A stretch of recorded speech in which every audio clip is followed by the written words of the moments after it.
I'm Kenneth, a relationship coach and a psychotherapist. Every relationship is different and every breakup is different. Work with me and you'll get professional help on your situation.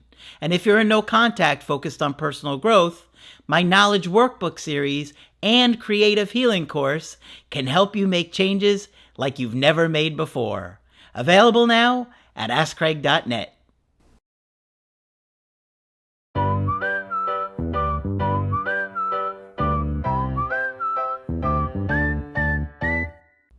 Hi there, I'm Coach Craig Kenneth. And I'm Coach Victoria. And in this video, we're going to be talking to you about when avoidants feel rejected. Ooh, and they can get rejected, believe it or not.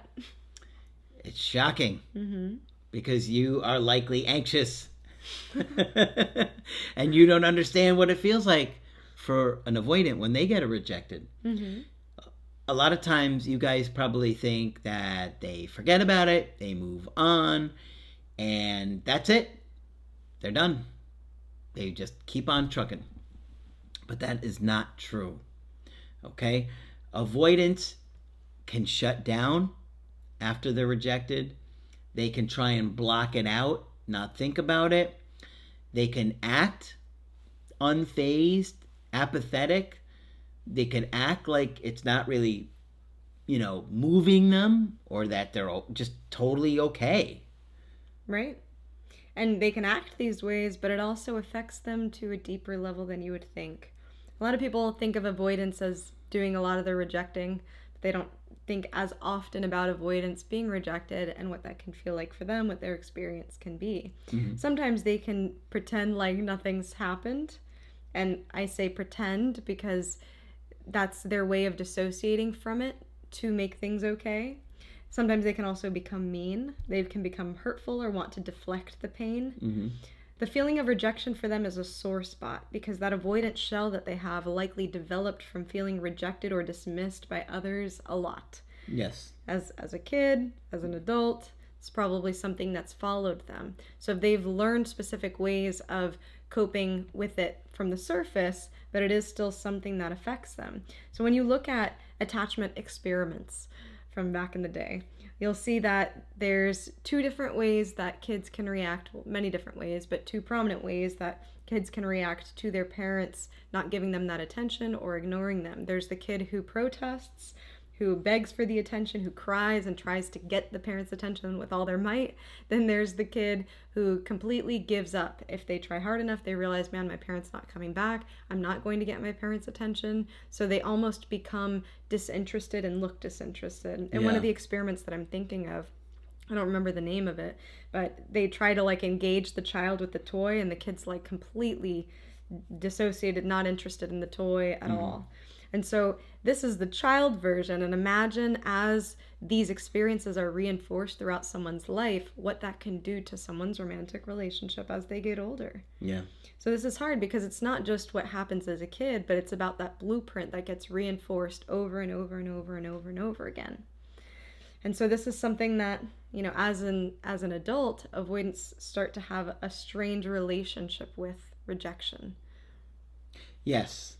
And you just got to keep in mind that it is all tied to rejection and how they were treated or mistreated in their childhood. Now, some of you guys are screaming, well, they got to deal with it. They got to deal with it. They're adults. We're not disagreeing. In fact, we encourage it literally in every single video, okay? We don't excuse things, but we educate so you guys can be informed in how to navigate and how to have healthier relationships. We all have our insecurities, we all have our issues, and the more that you consciously make an effort to put words to it, to deal with it, to go into therapy, to work through it, the more you're going to come out on the other side of this in a healthy place where you're not just reacting or responding to something that happened to you 25, 35 years ago. Okay?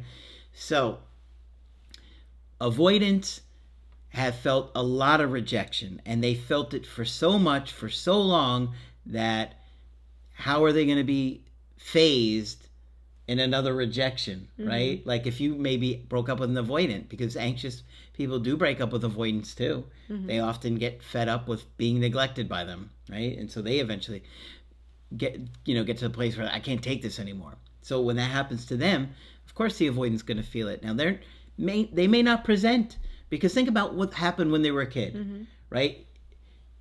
If they didn't get their needs met and they tried begging and pleading, because at some point they used to do that too. But they maybe were yelled at, maybe they were physically abused, maybe they were screamed at. I'll give you something to cry about.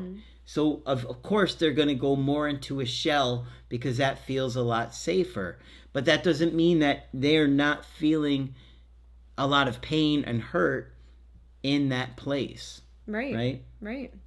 Now, in adult relationships and in adult breakups, some of you might be wondering, if I go into no contact, is my ex going to feel rejected by me?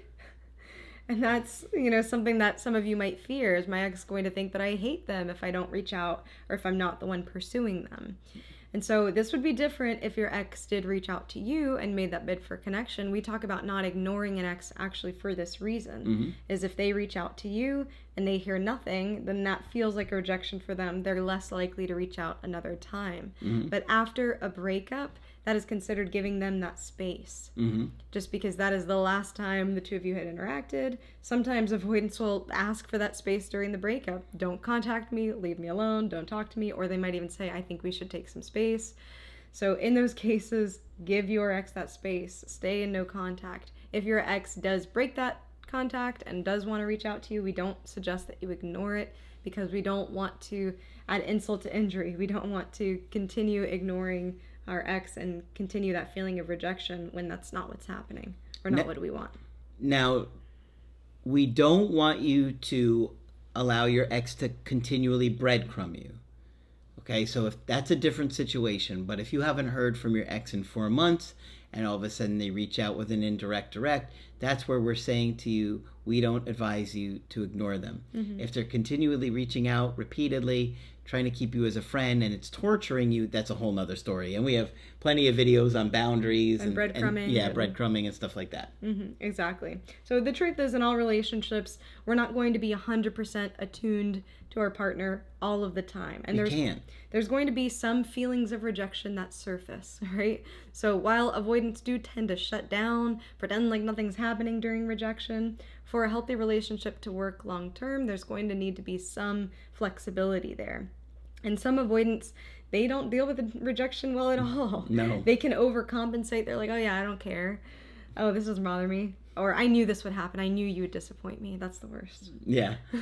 Yeah, it's frustrating. And, it's also immature. I mean, if you think about it, like how many guys do you see, try and attract a woman, they get rejected, instead of gracefully just leaving the situation alone. I didn't want you anyway. You're ugly anyway. Oh yeah, then why'd you want to ask me out? Yeah, exactly.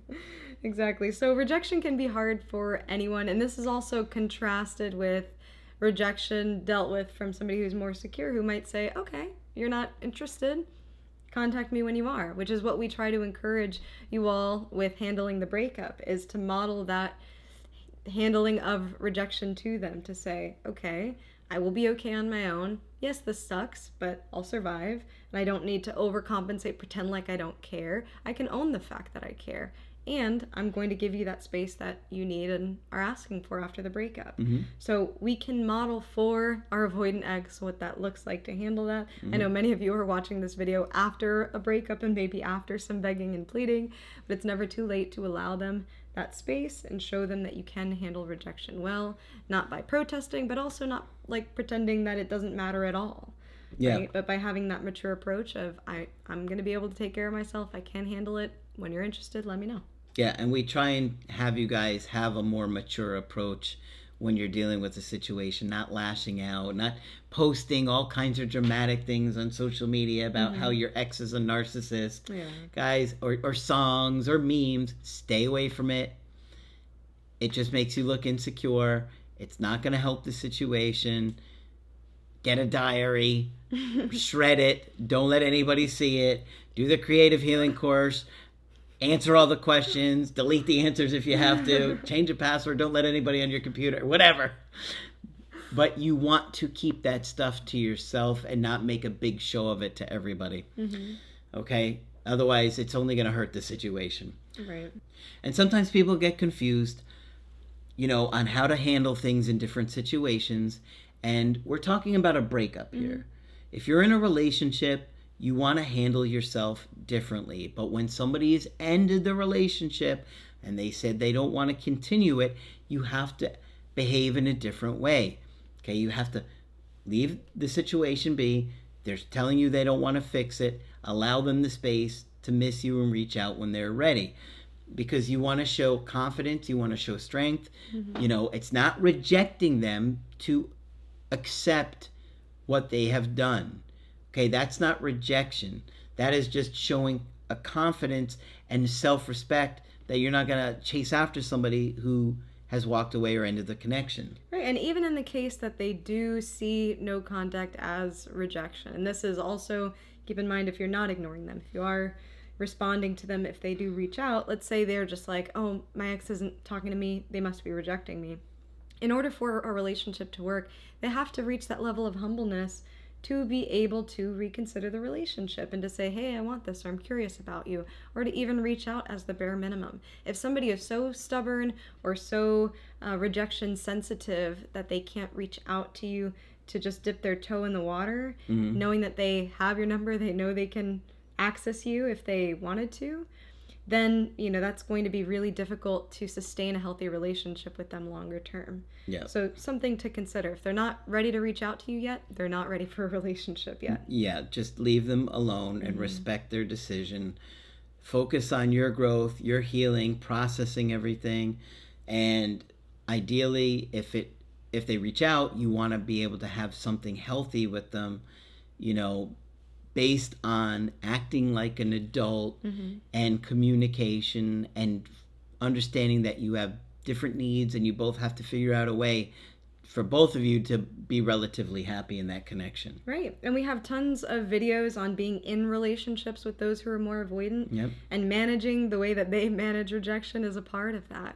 If you notice, oh, wait a minute, my partner might have felt rejected by something I said or did, and now they're distancing, that's a very different perspective on it, rather than saying, oh, this avoidant is just distancing again for no reason, unprovoked, Mm-hmm. So we invite you to be a little bit more curious about things rather than just say avoidance shut down and they just don't care and they just never care about anything. Usually there's more going on beneath the surface, and a lot of those things that are going on beneath the surface have ties to childhood, mm-hmm. are deep wounds.